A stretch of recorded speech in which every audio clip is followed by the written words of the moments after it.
So the E3 press conferences are done, so I thought I'd go through some of my thoughts, see how well I did with predictions and stuff like that. I thought E3 was good this year. Some good games. It was hard to pick a winner per se. There was some good PC stuff, some good Sony stuff, some good Bethesda stuff. The EA show was pretty cringy. I'll get to the games themselves later, but personal highlights were the Resident Evil 2 remake.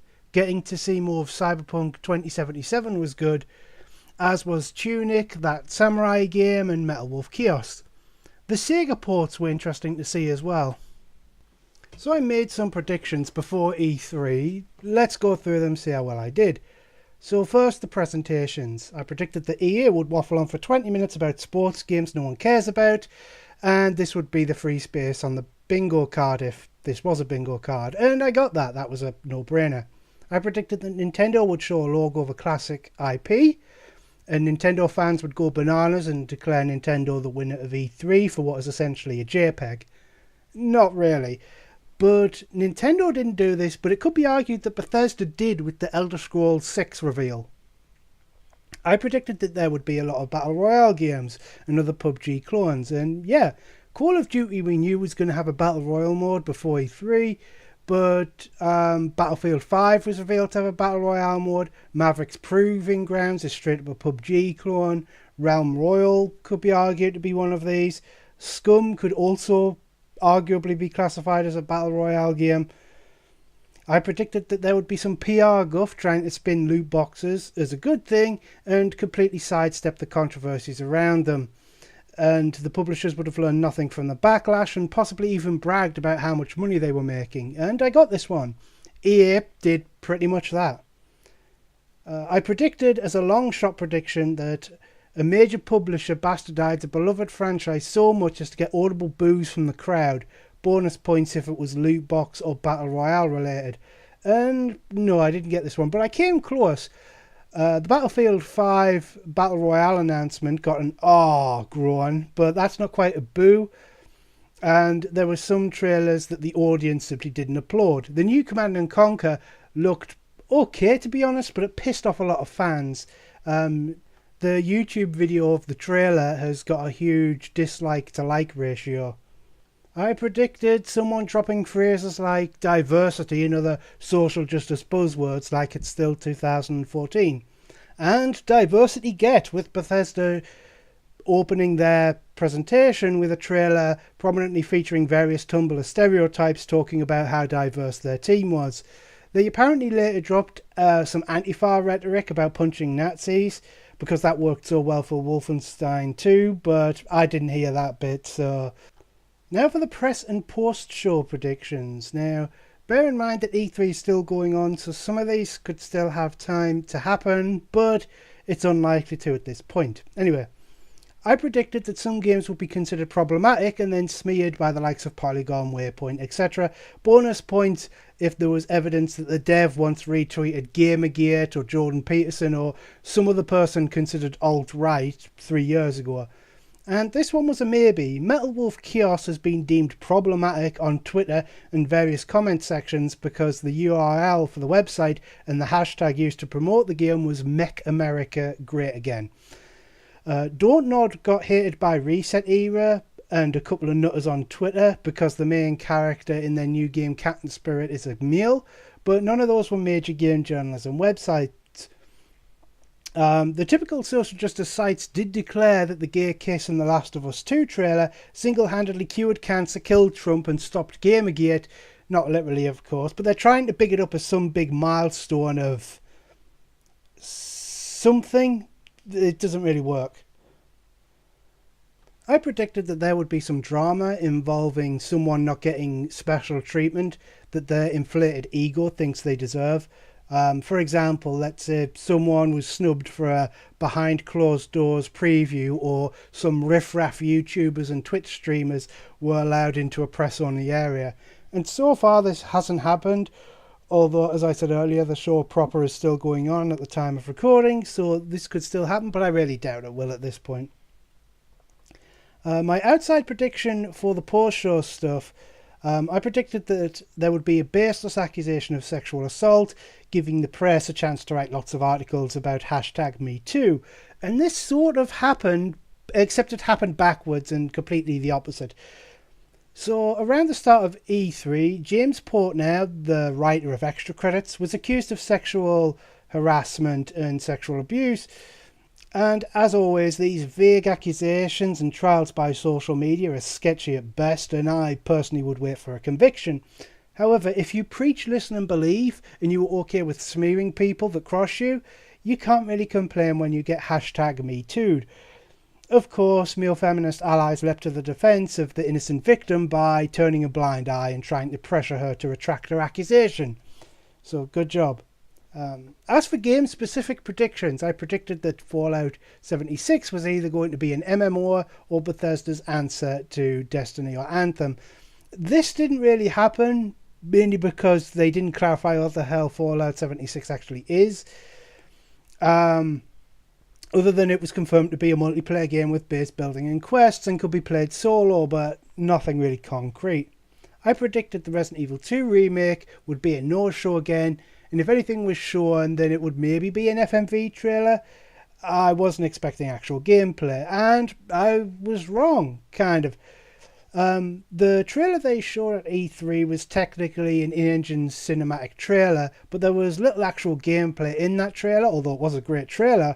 Now, apparently there was actual gameplay showed at E3 proper, so that's why I'm marking this one down as I was wrong. I predicted that Cyberpunk 2077 would be a no-show, or if it did appear, it would be FMV only. And again, maybe. It was technically an in-engine cinematic, but no actual gameplay, so I would call this a win. I'll get more into this a bit later when I go into my game-specific opinions. And my final prediction was that the new From Software game would turn out to be a Shadow Tower sequel, or a King's Field sequel, depending on what you want to call it this week. And I was completely wrong. It was another Souls-esque game, this time about a samurai with a bungee cord. With my predictions done, I want to go on a quick rant about something before I get into the games proper. E3 has gone downhill in recent years, in the sense that nobody likes it. I remember a time when me and my friends would talk about it on Skype or Steam as it was happening, but these days no one seems to care. I think part of it is the general decline of gaming as a whole. What is there to look forward to? It's all annual sports games, bad AAA games like Destiny 2, Battlefield 5, and they're filled with loot boxes and microtransactions, so why bother turning out for what has always been a giant advertisement and trailer reel for stuff that bad? I think another part of the problem is bull shots have become commonplace. Again, I remember back when Killzone 2 was a huge scandal. These days, whenever you see a trailer for a game that has impressive graphics, I automatically assume that there's going to be some kind of graphics downgrade. And even if it's not a graphics downgrade, then it's going to be the presentation of the game in general. And by that I mean, there was a trailer for PlayerUnknown Battlegrounds, and it was highly scripted, with a guy like walking slowly down the middle of a street, firing a machine gun, with explosions going off in the background. And it's all fake. I'm no PUBG expert, but I don't think that's what happens in that game. And that's actually something that's kind of strange. The cool stuff you'd see in a trailer, you would think they would make a game about that cool stuff, not go, oh, look at all this cool stuff that happens, and then have it where in practice that kind of stuff can never really happen in the kind of game it is. Finally, I think another downfall of E3 is people are generally so cynical above and beyond what is reasonable. Sure, Command & Conquer was an insult. Your mileage may vary on those stupid skits. But when I see people flying into a rage because Fallout 76 had colours in it, or saying that every new game is a rip-off, then I can't help but think that that's a bit much. Now, I do get the appeal of taking snide jabs at the press conferences. Hell, I do it. But there's a difference between making fun of fake gamer banter in Ubisoft trailers and going on a rage-filled tirade against publishers, games, and gaming as a whole because some popular YouTuber didn't like the sound effect on some future shotgun. This also applies to people complaining about the constant sequels and reboots, then turning around and complaining how we haven't got a new Ape Escape or Time Splitters or Wild Arms or F-Zero or whatever other game it is that they really want a sequel to. Now, you could argue that those are two different groups of people. On the one hand, you've got the people who want no sequels or anything that's even vaguely similar to a game that already exists, and you've got those that want only sequels to games that they liked. But that doesn't really change anything. It just means instead of one group of unpleasable hypocrites, you have two groups of practically unpleasable idiots. And to anyone saying that this is the worst or the cringiest E3 ever, need I remind you of Mr. Caffeine, the YouTube influencer, or the legend that was Havoc. Finally, I want to go over some specific thoughts and opinions. I'm not going to go over everything, but this was just a few things that I wanted to talk about. So, first was Just Cause 4. I'm not a fan of cinematic trailers. They look cool, but the lack of gameplay or a reasonable portrayal of gameplay, it isn't a great sell for me, as I mentioned earlier. With that, Just Cause 4 looked fun and explained what it was that was different and some of the new stuff, including the new AI and the enemy types that actually pose a reasonable threat. It was a decent trailer. The Quiet Man. It could be cool, but I would need to know more. Ghosts of Satsuma. This was the samurai game that looked like an Arkham Asylum type game, and I'm on board. It looks cool. Genesis Alpha 1. This was a generic FPS with a generic name. Like, seriously, how many people even remember this? I'm an FPS junkie, so I'll likely end up with this in my Steam account at some point, but yeah. Death Stranding. I still don't know what this game is. A bag-carrying sim? I joke, but the guy's name is Porter. The Sega re-releases. Now, I've wanted to play the Yakuza games for a long time, but there's always been some hurdle, or I just never get around to it. So I'm on board with the Yakuza PC ports. I think that's going to be a good thing, at least for me. Also, Valkyria Chronicles 4 coming to PC, so I think this is a good thing, although most people seem to not care. Maneater. I don't know why, but this looked like good, dumb fun. It reminds me of that Flash game from back in the day where you start off as a shark eating fish and divers until eventually you were eating planes out of the sky and causing huge explosions. Stormland. This was a robot VR game and it looked cool. I agree with Gaben that if VR is going to become more than a passing fad, people need to start making quality original games for it that aren't silly minigame collections. There was a multiplayer VR mech game as well, but that wasn't really my kind of thing. But at least it's trying to make VR more than the Guitar Hero of 2017. Overkill's The Walking Dead, essentially Payday 2 Zombie Edition. I liked Payday 2 a lot, but I've also been burned by Overkill before. And with the way people are apparently done with playing games like Left 4 Dead or Payday, I'm going to have to see how this one goes, and more specifically how people I know, if they actually decide to get it and are willing to play it before I put my money down. The Resident Evil 2 remake looked amazing. Don't mess this one up, Capcom. Cyberpunk 2077. Trailer looked great and I'm still hyped for the game.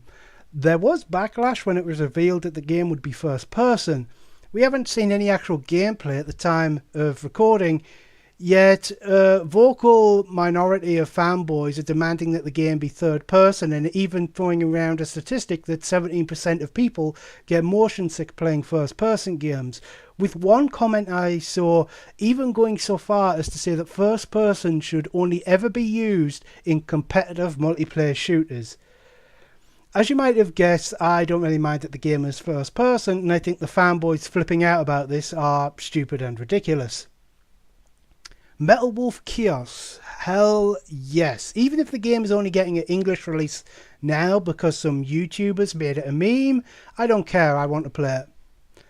Gears of Funko Pop. People asked for this? Tumblr-Stein Youngblood. Wolfenstein 2 tried to pander to the Antifa punch and Nazi types, and now they've gone full SJW by making the main characters two of BJ's daughters. Q jokes about them being his wife's daughters, or it being offensive that they aren't lesbians of colour. Seriously though, a co-op Wolfenstein set in the 80s could be fun, but it doesn't seem like they've learned anything from the last game. Satisfactory. Goodbye friends with OCD tendencies, I will press F to you come release day. Tunic. Yes, looks lovely and fun and I want to give it a try. Starlink. A Toys to Life game featuring a cameo from Star Fox. Not really my thing, but I brought it up because I know a bunch of Star Fox fans and they might want to know my opinion on it, and my opinion is, not my kind of thing. Rage 2. Man, Avalanche have been busy, what with this and Just Cause, and yeah. I didn't hate Rage 1, it was just a little bland, and if the level design is tightened up in the sequel, then I'm on board. Sonic Team Racing. I really liked Sonic and All-Star Racing Transformed, so hopefully this one is just as good, if not better. Uber SGW Simulator, also known as NeoCab. A taxi game where you play as a purple-haired tumblerina who's worried because her girlfriend isn't answering the phone. You can't drive to her house though because, I don't know, I guess Uber is really strict about those quotas. Although the most unrealistic thing is an SJW getting a job that doesn't involve tweeting #WokeTX all day. The trailer even spoils its own plot twist by saying that the girlfriend was part of the #resistance. It's like it was competing with Genesis Alpha 1 to make the worst trailer of the show. Oh, you forgot that Genesis Alpha 1 existed again, didn't you? Pokemon, Pikachu and Eevee. I'm not a fan, and not just because I've got no real interest in Pokemon. The whole business practice of having two different games and an accessory which it is either sold separately or comes with it that contains a powerful Pokemon. Let's be brutally honest here. If this was EA or Ubisoft doing this, people would complain about how shady it is having to buy two different games and possibly an accessory. But because it's Nintendo, they get a free pass. Demon X Machina. Looks like a more colourful version of the later Armored Core games crossed with some over-the-top action. It looked good. Smash Bros Ultimate. I'm not really a Smash Brothers fan, but damn, they really tried with this game. So, that about wraps it up for E3 and my thoughts on it. Thanks for watching. Bye.